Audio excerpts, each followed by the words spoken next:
نحمدہ و نصلی علی رسولہ الکریم اما بعد فاعوذ باللہ من الشیطان الرجیم بسم اللہ الرحمن الرحیم۔ السلام علیکم دوستوں، ایک دفعہ پھر میں حاضر ہوں آپ کے ساتھ۔ امید کرتا ہوں سب خیر خیریت سے بھی ہوں گے۔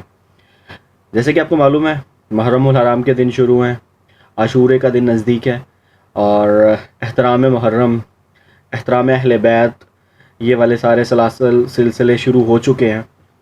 یہاں پر ایک دو کویسچنز ہیں جن کا پہلے تو میں آنسر دینا چاہوں گا، پھر میں امام حسین کی شہادت اور اپنے انسانی اعمال یا اپنے اعمال کا ایک ریویو پیش کروں گا جو اس وقت کرنٹ سچویشن میں چل رہا ہے۔ تو سب سے پہلے ایک دو جو سوال ہیں، پہلے تو یہ کہ جی ان دنوں کا احترام، ایک لوگوں میں کہا جاتا ہے کہ ایک طرف لوگوں کا احترام ہوتا ہے ان دنوں کے حوالے سے کہ جلدی سے کوئی شادی بیاہ، کوئی ایسا فنکشن یا خوشی کا ایونٹ نہیں رکھا جاتا، تو اس کو بدعت کے ساتھ ملا دیا جاتا ہے کہ جی جناب یہ تو بدعت کر رہے ہیں، یہ تو دین میں ہے ہی نہیں۔ بے شک دین میں نہیں ہے، لیکن ایک حدیث مبارکہ میں بیان کر دیتا ہوں، ام سلمہ رضی اللہ تعالیٰ عنہما سے آپ روایت کرتی ہیں کہ ایک دن انہوں نے دیکھا کہ آپ صلی اللہ علیہ وسلم نے امام حسین کو اپنی گود میں لیا ہوا اور رو رہے ہیں۔ پوچھنے پر بتایا کہ میرے اس بیٹے کو شہید کر دیا جائے گا۔ تو اب امام حسین کے اوپر رونا آپ صلی اللہ علیہ وسلم سے بھی ثابت ہے، مطلب کہ ان کی شہادت کے اوپر یا ان سے شہادت سے ریلیٹڈ واقعات کے اوپر رونا، تعظیم کرنا، یہ آپ صلی اللہ علیہ وسلم کی سنت ہے۔ اب چونکہ یہ سنت موجود ہے تو اس میں بدعت کہاں ہے؟ دوسری چیز، احترام اہل بیت، ام المومنین اما عائشہ صدیقہ رضی اللہ تعالیٰ عنہما سے روایت ہے کہ آپ صلی اللہ علیہ وسلم نے فرمایا کہ 6 قسم کے لوگوں پر لعنت ہے۔ ان میں سے ایک قسم جو سی وہ اہل بیت کی بے احترامی کے، جو اہل بیت کا احترام نہیں کرتے، ان پہ لعنت ہے۔ اب یہ ترمذی کی حدیث ہے، باقی نکال خود لے، اگر کسی کو نہ ملے تو میرے پاس کتاب لے آئے، میں نکال کے دے دوں گا۔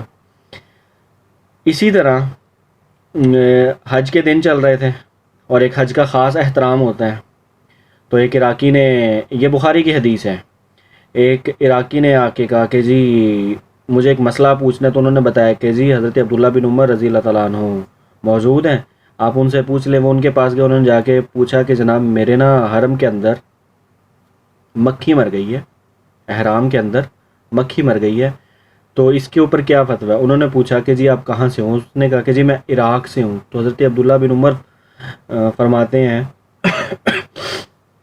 معذرت کے ساتھ کہ آپ فرماتے ہیں کہ عراق والوں کو مکھی کے اور احرام کے اندر مکھی کے مرنے کی تو تعظیم اور یا اس کا پوچھنے کی فکر ہے، لیکن تم لوگوں نے حسین کو شہید کر دیا، تمہیں تب خیال نہیں آیا؟ ان کا تو احترام کی جگہ تھی، تمہیں تب خیال نہیں کہ تم نے ان کی بے احترامی کی ہے، اس لیے تمہارے اوپر کوئی شرع شورا لاگو نہیں ہوتی، تم فارغ ہو۔ اب یہ عبداللہ بن عمر احترام کا طریقہ بتا رہے ہیں، ام المومنین عائشہ صدیقہ رضی اللہ تعالیٰ عنہ بتا رہی ہیں کہ ان کی اگر بے احترامی کی جائے گی تو ان کے اوپر لعنت کہا کیا ہے۔ یہ دن امام حسین، ان کی آل، ان کے ساتھ امام حسن کی آل، بنیادی طور پہ مولا علی کی آل، بی بی فاطمہ کی آل، آپ صلی اللہ علیہ وسلم کی آل کے ساتھ جو بے احترامی کی گئی ہے، میں اگلے الفاظ نہیں بولوں گا کہ جی کیا کیا کیا گیا ان کے ساتھ، میں اس سائڈ پر نہیں جاؤں گا۔ ان کے ساتھ جو ظلم کیا گیا، ان کے اوپر جو مصائب آئے، انہوں نے جو تکلیفیں ان کو دی گئی، میں اس طرف نہیں جا رہا، میں صرف جسٹ یہ بتانا چاہ رہا ہوں کہ ان کی جو بے احترامی کی گئی تھی، آپ صلی اللہ علیہ وسلم کی احادیث، پھر اسی طرح سورہ احزاب کی جو آیت ہے کہ اللہ تعالیٰ اور ہر نبی کی لعنت ہے اس شخص کے اوپر جس نے کیا کہتے ہیں اللہ تعالیٰ کے خلاف یا اللہ تعالیٰ کو نہ مانا، اور دوسرا آپ صلی اللہ علیہ وسلم کو تکلیف دی۔ اب امام حسین، اسی کے اوپر ایک اور حدیث بھی دیتا چلتا ہوں کہ ایک دن آپ صلی اللہ علیہ وسلم اما عائشہ کے گھر سے نکل رہے ہیں اور بی بی فاطمہ کے گھر کے پاس سے گزر ہوا تو ان کو امام حسین کے رونے کی آواز آئی۔ آپ فوری طور پر اندر گئے، گود میں لیا اور ساتھ ہی بی بی پاک کو فرمایا کہ بیٹی کیا تمہیں نہیں معلوم کہ اس کا رونا مجھے تکلیف دیتا ہے؟ جسنوں نے امام حسین کو پھر تکلیف دی، رلایا، تو آپ صلی اللہ علیہ وسلم کے ساتھ کیا ہوا ہوگا؟ تو پھر آپ اس سورہ احزاب کی آیت کو اٹھا لیں، آپ کو حقیقت سامنے نظر آ جائے گی کہ لعنتی لوگ کون سے۔ تو جب آپ ان کا احترام نہیں کریں گے تو ظاہری سی بات ہے آپ صلی اللہ علیہ وسلم کو تکلیف ہوگی۔ احترامی دینا ہے، احترام کرنا ہے، ان دنوں کا تعظیم کرنی، ادب کرنا ہے، اور ان کے ساتھ جو سلوک کیا گیا ہے اس کے اوپر آپ صلی اللہ علیہ وسلم نے آنسو بہائے ہیں۔ صرف یہ ایک حدیث نہیں ہے، اس کے راوی مولا علی بھی ہیں، تو آنسو بہائے ہیں انہوں نے۔ آپ صلی اللہ علیہ وسلم نے ان کے اوپر تکلیف گزرنے کے بارے میں جیسے ان کو معلوم پڑا پھر ام المومنین حضرت ام سلمہ سے بھی روایت ہے کہ ان کو جو خواب نظر آیا. پھر اسی طرح عبداللہ بن عباس رضی اللہ تعالیٰ عنہ سے بھی یہ روایت موجود ہے، اور پھر وہ بھی روئے، عبداللہ بن عمر بھی روئے، عبداللہ بن زبیر بھی روئے ان کی شہادت کے اوپر، اور متعدد صحابہ کرام جو موجود تھے، حضرت زید بن ارقم، حضرت انس بن مالک رضی اللہ تعالیٰ عنہ، یہ بھی روئے ان کی شہادت کے اوپر. تو یہ صحابہ اور انبیاء کرام اور اہل بیت معذرت کے ساتھ موجود چیز ہے کہ جی وہ روئے بھی ہیں اور انہوں نے ان کا احترام معذرت کے ساتھ ذرا تھوڑی سی طبیعت ٹھیک نہیں ہے، لیکن اس کے باوجود امام حسین علیہ السلام کی شان میں اور ان کے احترام میں یہ چیزیں بیان کرنا ایک میری مجبوری بھی ہے اور ایک ضرورت بھی ہے اس دور میں. تو ان دنوں کا احترام اس لیے کیا جاتا ہے، اور ہم لوگ اس لیے اس دنوں کا احترام کرتے ہیں تاکہ اگر ہم اپنی کوئی خوشی ہے تو اس کو تھوڑا ڈیلے کر لیں، 2-4 دن آگے پیچھے کر لیں، اسے کوئی فرق نہیں پڑتا ہے. خوشی کا دن یہ 10-12 دن 15 دن یا مہینہ گزار لیں گے تو پورا سال آپ کے پاس ہے. 365 دن میں سے 30 دن نکال بھی دیں گے تو 335 دن آپ کے پاس موجود ہے. جس طرح مرضی خوشی منائیں، جیسے مرضی خوشی کریں، ہمیں کوئی دکھ تکلیف کچھ بھی نہیں ہے. ہماری طرف سے تو ابھی بھی اجازت ہے. میں ذاتی طور پہ پرسنلی طور پہ کہوں گا ٹھیک ہے جی منائیں. آپ تو چیلنج کر رہے ہیں آپ صلی اللہ علیہ وسلم کو، اہل بیت کو، صحابہ کرام کو، جنہوں نے ان کو احترام دیا، اور ان کو احترام دینا ہمارا بھی فرض ہے، ان کی سنت بھی ہے. اگر آپ ان کو احترام نہیں دیتے تو آپ تو چیلنج سیدھا سیدھا ان کو کر رہے ہیں. مجھے کوئی دکھ تکلیف نہیں ہے، میرا کام ہے صرف آپ کو گائیڈ کرنا، بتانا، امر بالمعروف و نہی عن المنکر. میں نے آپ کو برائی سے روکنا ہے اور نیکی کا حکم دینا. میں نے آپ کو برائی سے روک دیا، میں نے آپ کو بتا دیا ہے، اور نیکی کا حکم بھی دے دے گا جی آپ بھی میری طرح احترام کریں، ان سے عقیدت کا اظہار کریں. اسی طرح 9ویں اور 10ویں محرم آتی ہے، قبروں پہ لوگ جاتے ہیں، مجھے کوئی اعتراض نہیں ہے، جانا چاہیے، دعا کرنی چاہیے اپنے میں تو بلکہ اکثر جاتا رہتا ہوں خود بھی اپنے والد صاحب کی قبر پہ، اور میں سب کو تلقین کرتا ہوں کہ سب جائیں وہاں پہ ان کے لیے فاتحہ خوانی کریں. بلکہ ایون کہ اور بھی جو وہاں پہ قبروں میں لوگ موجود ہیں ہمارے عزیز ہیں، وہ سب کے سب ان کے لیے بھی ہمیں دعا کرنی چاہیے. لیکن یہ جو دن دو مخصوص ہے نا، عاشورے کا دن، اس دن اپنی اولاد کو بٹھائیں، ان کو بتائیں کہ حسین نے قربانی دی کیوں تھی، اس کی وجوہات کیا تھی. اب چونکہ میں اپنا پوائنٹ تھوڑا چینج کر رہا ہوں تعظیم سے اور ریویو کی طرف لے کر آ رہا ہوں کہ شہادت جو حسین ہوئی اور ہم لوگ جو کر رہے ہیں، میں اس کی طرف جا رہا ہوں. اسی لیے میں کہہ رہا ہوں کہ قبروں پہ ضرور جائیں، مٹی ڈالیں، کوئی مسئلہ نہیں، گھنٹہ رکیں اور پھر اس کے بعد واپس آئیں. 2 گھنٹہ رک جائے چلے، میں آپ کے لیے تھوڑا اسپیس اور نکال دیتا ہوں کہ تھوڑا 2 گھنٹہ اور، لیکن واپس آ کر اپنے بچوں کو سمجھائیں کہ اس دن ہوا کیا تھا. اس دن وہ ایک ہمارے دوست ہیں، بھائی ہیں، احباب ہیں ہمارے، وہ اہل تشیع حضرات ہیں یا فقہ جعفریہ والے لوگ ہیں، وہ ماتم یا عزاداری کرتے ہیں یا شہادت حسین کے حوالے سے اس دن کی تقاریب اور مجالس سجاتے ہیں. اگر ہم چلے ٹھیک ہے، آپ کو ان کے طریقے سے اختلاف ہے ضرور کریں، آپ قبرستان بھی چلے گئے، میں اس پہ بھی ایگری ہوں، اوکے، لیکن گھر آ کے واپس آ کر پھر حسین کی تقریب آپ بھی سجائیں، اپنے بچوں کو، دوستوں کو، عزیزوں کو بتائیں کہ امام حسین نے شہادت کیوں دی تھی، اس دن کیا ہوا تھا، کیا وجوہات تھیں کہ یزید اور حسین میں جھگڑا کیوں ہوا تھا. یہ ایک بنیادی عنصر ہے جو آپ نے اپنے بچوں کو سکھانا ہے، بتانا ہے. اب ہمارے ہاں چیز کیا ہے، ان کے اوپر فتویٰ لگا دیا جاتا ہے، شیعہ کو فارغ کر دیا جاتا ہے، اور خود اپنے بچوں کو گائیڈ نہیں کر رہے ہیں. اسی لیے جو ہمارا معاشرہ وہ بے راہ روی کی طرف بڑی تیزی سے بڑھ رہا ہے. آپ ذرا نوٹس تو کریں اپنے ارد گرد میں، ایون کہ اپنی فیملی کے اندر. میں اگر اپنی فیملی کے اندر بھی نوٹس کروں تو مجھے معلوم پڑے گا کہ ہم حسینی اندر سے کتنے ہیں. پہلی چیز ہم پریفر کرتے ہیں، ایک مثال دینے لگا ہوں چھوٹی سی، ہم پریفر کرتے ہیں اگر کوئی بھی فیصلہ میرے پاس آتا ہے، 2 لوگوں کی لڑائی میرے پاس فیصلہ آتا ہے، تو میں آگے سے کیا کہوں، یار یہ میری برادری کا بندہ ہے، یا یہ میرا بھائی ہے، یا میرا یہ دوست ہے، یا یہ میرا محلے دار ہے، تو یار اگر تھوڑا غلط بھی ہے نا تو اس کی سائڈ مار جاؤں. تو بھائی میں پھر حسینی کی در سے ہوں، کیونکہ مجھے بتایا ہی نہیں جا رہا، گائیڈ ہی نہیں کیا جا رہا کہ حسین نے شہادت کیوں دی تھی. ہمیں تو جسٹ یہ بتا دیا جاتا ہے کہ یزید غلط تھا جی اور حسین ٹھیک تھا اس لیے شہید ہو گئے. نہیں، یہ ایک پوائنٹ ٹھیک ہے اپنی جگہ پر، لیکن حسین نے یزید کی کیا کیا غلطیاں تھی جس کو ڈیفائن کیا تھا، جس کے خلاف وہ کھڑے ہوئے تھے، کس کس چیز کو وہ ٹھیک کرنا چاہ رہے تھے. حسین نے یزید کو ووٹ نہیں دیا، آج ہم بریانی کی پلیٹ کے اوپر ووٹ دے کر آ جاتے ہیں. کیا ہم اپنے بچوں کو بتا رہے ہیں؟ خود ہم بریانی کی پلیٹ کے اوپر ووٹ دے رہے ہیں، اور اپنے بچوں کو کیا ہم سکھائیں گے پھر کہ جی بس قبروں کے اوپر مٹی ڈال کے آ جاؤ. وہ بھی مٹی ڈال کے ہی آ جائیں گے، ان کے بچے ان کی قبروں کے اوپر مٹی ڈال کے آ جائیں گے. وہ فرق نہیں پڑے گا، وہ آپ کے لیے دعا نہیں کرے گا، نہ اس کی دعا میں آپ کے لیے تاثیر آئے گی. کیوں؟ کیونکہ جہاں حسین نے ہاتھ نہیں دیا، سر دے دیا. آپ لوگ ہاتھ دے رہے ہیں، سر نہیں دے رہے ہیں. 10 ذی الحجہ گزری، اس دن مال کی قربانی تھی، اب 10 محرم ہے تو یہاں جان کی قربانی ہے۔ اس کا مطلب یہ نہیں کہ آپ نے اپنی جان دے دینی، اس کا مطلب یہ ہے کہ آپ نے ظالم کے خلاف کھڑے ہو جانا ہے، آپ نے مظلوم کے ساتھ کھڑے ہو جانا ہے۔ اس کا مطلب یہ ہے کہ آپ نے بتانا ہے کہ غلط کون ہے اور صحیح کون ہے، اور گائیڈ کرنا ہے اپنے بچوں کو بھی کہ غلط یہ لوگ ہیں، صحیح یہ لوگ ہیں، آپ نے اس کو فالو کرنا ہے، اس کو ان فالو کرنا ہے۔ آپ نے بتانا ہے کہ اس بندے کے اندر یہ غلطی ہے، لیکن اس سے پہلے یہ کہ آپ خود کو بھی تو اپنا انالیسس کریں گے نا۔ آپ صرف قبر کے اوپر مٹی ڈال کے ہاتھ جھاڑ کے واپس آ جاتے ہیں، آ کے بتاتے ہیں کہ بچوں اس دن ہوا کیا تھا، حسین نے شہادت کیوں دی تھی، غلط اس کے اندر کیا کیا غلطیاں پائی جاتی تھیں، کس کس غلطی کی بنیاد پر یہ سارے اقدامات ہوئے تھے۔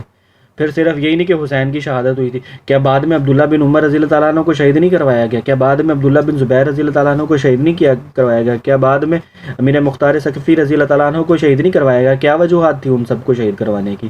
عبداللہ بن عباس کو شہید کروایا گیا، اس کی کیا وجوہات تھی؟ یہ ساری چیزیں جو سی ہیں وہ بتائے۔ اگر آپ حسین کو چھیڑیں گے تو آگے بتائیں گے نا، اگر آپ حسین کو ہی روک کے رکھ دیتے ہیں، آپ بتانا ہی پسند نہیں کرتے ہیں کہ جی حسین نے شہید کیوں کیا گیا تھا، حسین کو، علی اکبر کو شہید کیوں کیا گیا، عباس علمدار کو شہید کیوں کیا گیا، بتانا ہی پسند نہیں فرماتے ہیں، اپنی اولاد کو گائیڈ ہی نہیں کر رہے ہیں۔ آپ اپنی اولاد کو گائیڈ کریں گے تو وہ دنیا کی چیزوں سے ہٹ کر دین کی چیزوں کی طرف آئے گی نا۔ آپ گائیڈ کریں گے تو پھر پتہ چلے گا نا کہ بھائی صاحب آپ کو قبر میں جا کے ثواب کیسے ملے گا۔ یہاں پر ایک میں مثال اور دیتا جاتا ہوں۔ عموماً ہم لوگوں نے اپنے علماء کرام سے ایک چیز سنی ہے کہ جی آپ صلی اللہ علیہ وسلم نے جب ہجرت مدینہ کی تو حضرت ابوبکر صدیق رضی اللہ تعالیٰ عنہ کے ساتھ ہجرت کے لیے گئے، اور مولا علی کو آپ نے اپنے بستر پہ سلایا اور سلا کے کہا کہ جی صبح کے امانتیں دینا اور پھر مدینے چلے آنا۔ یہاں پر ہم مولا علی کے سونے کی فضیلتیں بیان کرتے رہتے ہیں، ان کے عقیدے کی فضیلتیں بیان کرتے رہتے ہیں کہ جی کیا ان کی شجاعت تھی، کیا دلیری تھی، کیا مثال تھی کہ جی وہ بڑے سکون سے سو گئے۔ لیکن جو دوسرا پوائنٹ تھا جو ہمیں سکھانا تھا یا جو ہمیں سکھایا گیا تھا، بتایا گیا تھا، جس کے اوپر شہادت حسین بنیاد کرتی ہے، بیسڈ کرتی ہے، وہ تو ہم نے کبھی ہائی لائٹ ہی نہیں کیا، میں نے کبھی کسی مولوی کے منہ سے نہیں سنا۔ وہ کیا چیز تھی میں آج ہائی لائٹ کر دیتا ہوں، بتا دیتا ہوں۔ وہ یہ چیز تھی کہ جی امانتیں واپس کر کے آنا ہے۔ امانتیں تھی کن کی؟ یہ کوشچن مارک ہے۔ امانتیں تھی کن کی؟ امانتیں ان کی تھی جو کافر تھے، امانتیں ان کی تھی جو شہید کرنے کے لیے کھڑے ہوئے تھے، جنہوں نے بعد میں شہید کرنا تھا۔ امانتیں ان کو دے کر واپس آنا تھا، کسی عام آدمی کی امانت نہیں تھی، کسی مسلمان کی امانت نہیں تھی، کسی نیک اچھے بزرگ ولی کی امانت نہیں تھی۔ کافر، اور کافر بھی وہ جو قتل کرنے کے لیے کھڑے ہوئے، ان کی امانتیں تھی، اور وہ واپس کر کے واپس آنا تھا، وہ واپس کرنی تھی تو مدینے آنا تھا۔ یہ ڈیوٹی تھی، صرف سونا ڈیوٹی نہیں تھی، اصل ڈیوٹی یہ تھی۔ کبھی غور سے سوچیں کہ ہمارے لوگ کیا کر رہے ہیں، اپنے ہی لوگوں کا، بیوہ کا، یتیم کا، مسکین کا مال کھا کے رشوتیں لے کر، اور ہم کیا بڑے سکون سے کہہ دیتے ہیں نیک ہیں۔ مولا علی کا اقدام چیک کریں آپ صلی اللہ علیہ وسلم کی شرح چیک کریں آپ۔ یہی چیز امام حسین کی تھی کہ غلط لوگوں کے ہاتھ میں دیا گیا اقتدار، کرپٹ لوگوں کو دیا گیا اقتدار، صرف کرپٹ وہاں نہیں کہ سیدھا پرائم منسٹر کرپٹ، نچلے درجے تک کے لوگ، عام سپاہی تک، ایک دفعہ پھر معذرت، تو عام سپاہی تک، عام سپاہی سے علاوہ معذرت ایک دفعہ پہ عام سپاہی سے کے علاوہ سول سرونٹ تک جو لوگ شامل ہیں، گورنر تک، جو بھی گورنمنٹ کے اندر شامل ہے، اس کی کرپشن کو ایکسپوز کرنا، اس کے غلط کاموں کو ایکسپوز کرنا، ایک عام آدمی کی زندگی پر اس سے افیکٹ ہونے والے اثرات، اور پھر عام آدمی کی زندگی کو بدل جانا، پھر عام آدمی کی تھنکنگ کو بدل جانا۔ اس چیز کے اوپر حسین نے شہادت دی تھی۔ شہادت دینے سے کا تعلق، جہاں تک امام حسین کی شہادت کا تعلق، جہاں تک آپ صلی اللہ علیہ وسلم کو کے دین کو بچانا ہے نا، اس سے زیادہ بڑا تعلق امت کو بچانا تھا کہ وہ غلط نہ ہو جائے۔ اور آج ہم کہاں کھڑے ہیں؟ 10ویں محرم کو گئے، قبر پہ مٹی ڈالی اور ہاتھ جھاڑے اور واپس یہاں کھڑے ہیں ہمیں آگے یہ سکھایا جا رہا ہے کہ جی 10ویں محرم کو شادی کر لیں، کوئی مسئلہ نہیں ہے۔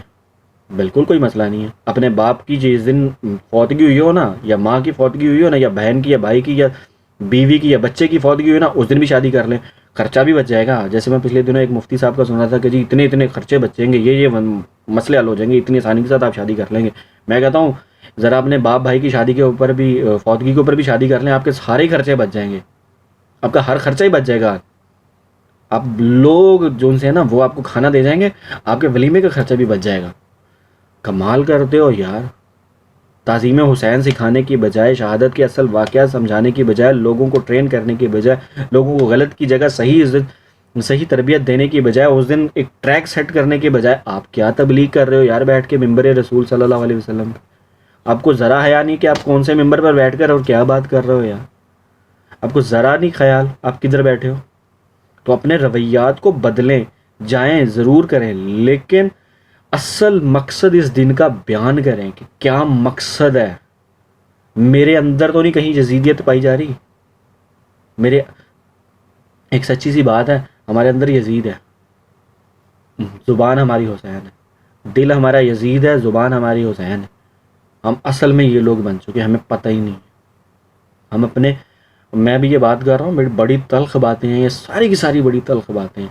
اور یہ اگر کسی مولوی نے خدا نہ خواستہ سن لی نا, اس نے سیدھے فتاوے دے کے مار دینے, اور ایک نہیں لمبی چوڑی لسٹ رکھ دینی ہے. لیکن اس نے یہ نہیں سوچنا کہ وہ فتویٰ دے کس بنیاد پہ رہا ہے. اور میں تو چاہتا ہوں کہ وہ مولوی سنے اور میرے خلاف فتویٰ دے, وہ بتائے, وہ اپنا بغض اور حسد نکالے, وہ بتائے کہ وہ شہادت حسین کو کس طرح نہیں مانتا, وہ ان دنوں کے احترام کیوں, کس کی وجہ سے اور کس جلن کی وجہ سے نہیں کر رہا, اس کو اصل تکلیف کیا ہے, وہ کیوں اٹھا کے حسینیت سے اٹھا کے اس طرف لے کر اپنے گھر میں بیٹھیں, بچوں کو سمجھائیں, بتائیں, ان کی تربیت کریں, ان کو سمجھائیں کہ شہادت حسین تھی کیا. میں یہاں پر میں اس چیز کے حوالے سے بات ہی نہیں کرنا چاہ رہا ہوں, میں صرف اپنا ریویو دے رہا ہوں, اپنا تھنکنگ, اپنا کریٹیکل انالیسس دے رہا ہوں. نماز پہ ہم کھڑے ہوتے ہیں, نماز پڑھ رہے ہوتے ہیں, اور سوچ ہماری کہیں اور ہوتی ہے. کبھی یہ سوچا ہے کہ اسی سجدے کو دینے کے لیے حسین شہید ہوئے تھے. کبھی ابھی آگے بھی الیکشن آئیں گے متعدد, اور ہم ووٹ کرنے بھی جائیں گے, کبھی سوچا ہے کہ ہم اس بندے کو ووٹ کر رہے ہیں, اس بندے کا کریکٹر کیا ہے, اور ہم کیوں ووٹ کر رہے ہیں, اور کل قبر میں ہم نے جانا اور حسین کو منہ دکھانا ہے. ہم حسینی ہیں نا. امام پاک پوچھ لے آپ نے کس بنیاد پہ اس کو ووٹ دیا تھا, بریانی کی پلیٹ کے اوپر, قیمے کے نان کے اوپر, 2000 روپے دیے تھے اس لیے. انہوں نے کہنا وہ شمر کھڑا ہوا نا, اس کے ساتھ جا کے کھڑے ہو جاؤ پھر, کیونکہ تم نے بھی تو کام وہی کیا. آپ صلی اللہ علیہ وسلم کی ایک حدیث ہے, اور اکثر مجھے یہ یاد آتی رہتی ہے. آپ نے فرمایا اور ہر امت کے اندر ایک فتنہ ہوتا ہے, اور میری امت کا فتنہ مال ہے. حسین کو شہید مال لے کروایا, اور ہم لوگ کیا کر رہے ہیں, ہم بھی وہی ہیں. ہم اپنی زندگی کی دوڑ میں ہم بچوں کو ڈگریاں دلوا رہے ہیں, پڑھا رہے ہیں, اور مقصد کیا ہے, پیسہ کمانا. نہیں, اسلام کے راستے پر چلنا, صحیح کو صحیح اور غلط کو غلط بیان کرنا. اپنا ذرا انالیسس کریں, میری اس ویڈیو کو سنیں اور اپنے انالیسس کریں, اس کو آگے شیئر کریں لوگوں کے ساتھ, اور انالیسس کریں کہ کل کو قبر میں ہم نے بھی جانا ہے, منہ دکھانا ہے. آپ صلی اللہ علیہ وسلم نے پوچھنا ہے میرے بچے کے دن آئے تھے, تم لوگوں نے کیا کیا. میرا دن آیا تھا, تم لوگوں نے کیا کیا. مولا علی کا دن آیا تھا, تم لوگوں نے کیا کیا. پچھلے دنوں حضرت عمر فاروق رضی اللہ تعالیٰ عنہ کا دن آیا تھا, تم نے کیا کیا. ریاست مدینہ کے تو نعرے لگاتے تھے, عمران خان پہ کرٹیسائز بھی کر لیجیے, وہ ریاست مدینہ نہیں بنا رہا, تو تم نے ریاست مدینہ کے لوگوں کا, جو ریاست مدینہ کے شہری تھے, تم نے ان میں سے کتنے لوگ ادا پورے کیے. عمر فاروق رضی اللہ تعالیٰ عنہ کے دور میں جس وقت عثمان بن الحکم چیزیں لے کر آئے نا, فارس فتح کرنے کے بعد مکران کی وادیوں سے واپس گئے اور چیزیں لا کے پیش کی, تو ایک ایک سوئی تک بتا رہے تھے کہ یہ سوئی لے کر آئے ہیں. تو حضرت عمر فاروق رضی اللہ تعالیٰ عنہ رو پڑے اور کہہ رہے کہ یار میرے لوگ اتنے ایماندار ہیں. تو مولا علی نے حوصلہ دیا اور ساتھ فرمایا کہ آپ ایماندار ہیں تبھی یہ ایماندار ہیں. تو مجھے اس واقعے کے بعد مجھے وہ آیت یاد آ گئی کہ جیسی قوم ویسا حکمران. ہماری قوم اصل میں کدھر کھڑی ہے, چاہتے اندر سے لفظاً ہم بولتے ریاست مدینہ چاہیے جی, ہمیں عمل کیا ہے, ریاست مدینہ والا عمل نہیں ہمارا. ہمیں ریاست مدینہ نہیں چاہیے, ہمیں اپنے چیزوں کو, اپنے مفادات کو پروٹیکٹ کرنا ہے. جسٹ تھنکنگ ہماری یہ ہے, اور اس کی بنیادی وجہ یہ کہ ہم لوگوں کو پتہ نہیں ہے. دوسرا, ہمیں مال کا فتنہ اتنا گھس چکا ہے, اندر گھس چکا ہے, ہم اس مال کے لیے کچھ بھی لفظ بول دیتے ہیں. ہم کسی کی تعظیم کرنے کے لیے تیار نہیں, ہم اپنے بڑے چھوٹے کسی کا کوئی لحاظ کرنے کے لیے تیار ہی نہیں ہے. اب نہ کہ اب کہیں پر بھی چلے جائیں, کسی ڈپارٹمنٹ میں بھی چلے جائیں, وہ کوئی بڑے کا لحاظ کر رہا ہوتا, کوئی چھوٹے کا لحاظ کر رہا ہوتا, کوئی بیوہ کا لحاظ کر رہا ہوتا, کوئی یتیم کا لحاظ کر رہا ہوتا, کچھ بھی نہیں کر رہا ہوتا. بنیادی وجہ کیا ہے, مال کے فتنے میں گھسے ہوئے ہیں اور حسینیت کے راستے سے ہٹے ہوئے ہیں, یزیدیت کے راستے پہ چڑھے ہوئے ہیں اور خود کو حسینی بتا رہے ہیں. زبان سے نہیں, انما الاعمال بالنیات, تمہارے اعمال کا دار و مدار نیتوں پر ہے. ہماری نیت کیا ہے؟ مال کمانا، لفظاً حسین نہیں، عملاً حسین. پھر ہماری نیت بنے گی، ہماری نیت کو بنائیں، پھر ہمارے اعمال سے نیت بنے گی. تو میری ان باتوں پر غور کیجیے اور ان پر عمل کرنے کی کوشش کیجیے، اور میرے لیے دعا کیجیے کہ میں بھی ان پر عمل کر سکوں. نیکسٹ ویڈیو تک مجھے دیجیے اجازت، اپنی دعاؤں میں رکھیے گا یاد. اللہ حافظ.